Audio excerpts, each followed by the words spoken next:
teman-teman, perkenalkan nama saya Gloria Lydia Jacqueline Ganda dari Politeknik Negeri Manado, jurusan Teknik Elektro, Program Studi Teknik Informatika.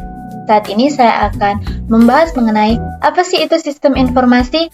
Nah, sistem informasi adalah suatu sistem yang terdiri dari orang, proses, data, dan teknologi yang bekerja bersama untuk mengumpulkan, memproses, dan menyimpan serta menyebarkan informasi yang digunakan dalam organisasi.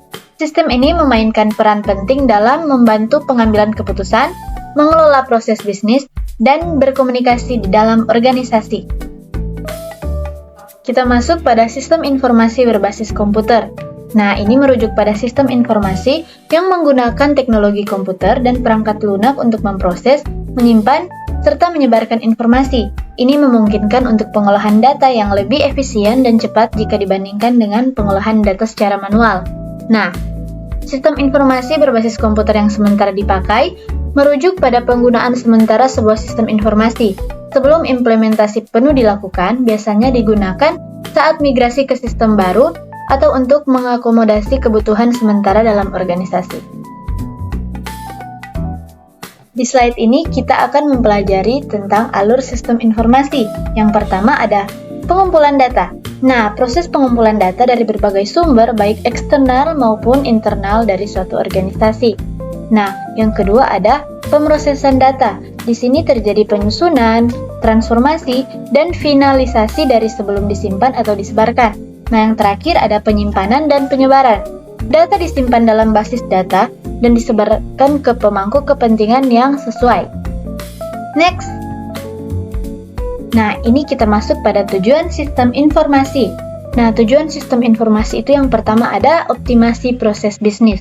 Nah, sistem informasi bertujuan untuk meningkatkan efisiensi dan efektivitas proses di dalam organisasi. Yang kedua ada peningkatan pengambilan keputusan. Nah, di sini memberikan informasi yang akurat dan tepat waktu untuk mendukung pengambilan keputusan yang baik. Nah, yang ketiga ada pengolahan data, memastikan data tersedia, akurat, dan terintegrasi dengan baik dalam seluruh organisasi. Nah, ada juga fungsi sistem informasi. Yuk kita lihat. Nah, yang pertama itu dia sebagai penyimpan data. Nah, dalam menyimpan data yang aman dan terorganisir. Yang kedua ada pemrosesan informasi. Nah, di sini sistem informasi mengelola data menjadi informasi yang berguna untuk pengambilan keputusan. Nah, yang terakhir ada komunikasi dan koordinasi. Nah, ini memfasilitasi komunikasi dan koordinasi antara anggota-anggota organisasi. Sistem informasi berbasis komputer juga memiliki beberapa manfaat. Nah, yang pertama memungkinkan otomatisasi proses yang sebelumnya dilakukan secara manual, menghemat waktu dan tenaga kerja, lalu meningkatkan produktivitas karyawan dengan menyediakan akses mudah dan cepat ke informasi yang relevan. Nah, lalu memberikan data yang akurat dan relevan untuk mendukung pengambilan keputusan seperti yang telah dijelaskan di slide-slide sebelumnya. Nah, dalam pengimplementasiannya, ini juga mengalami beberapa masalah atau kendala, seperti biaya, pelatihan dan adaptasi, dan keamanan data yang harus kita jaga. Nah, yang pertama ada implementasi sistem informasi berbasis komputer, memerlukan investasi finansial yang signifikan.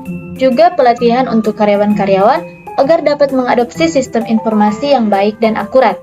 Nah, lalu menjaga keamanan data dalam sistem informasi merupakan tantangan yang serius di era digital ini. Kesimpulannya adalah, yang pertama, kita harus memperhatikan pentingnya integrasi. Nah, integrasi yang kuat antar berbagai bagian sistem informasi sangat penting untuk memastikan konsistensi dan akurasi data. Lalu ada evolutionary approach. Nah, pendekatan evolusioner terhadap pengembangan sistem informasi dapat membantu mengurangi risiko dan memastikan kesesuaian dengan kebutuhan organisasi. Nah, yang terakhir adalah partisipasi pengguna. Partisipasi aktif pengguna sistem informasi dalam tahap perencanaan dan implementasi sangat diperlukan untuk keberhasilan proyek. Sekian informasi yang dapat saya berikan mengenai sistem informasi. Semoga dapat membantu teman-teman sekalian. Sampai jumpa di video berikutnya. Dadah!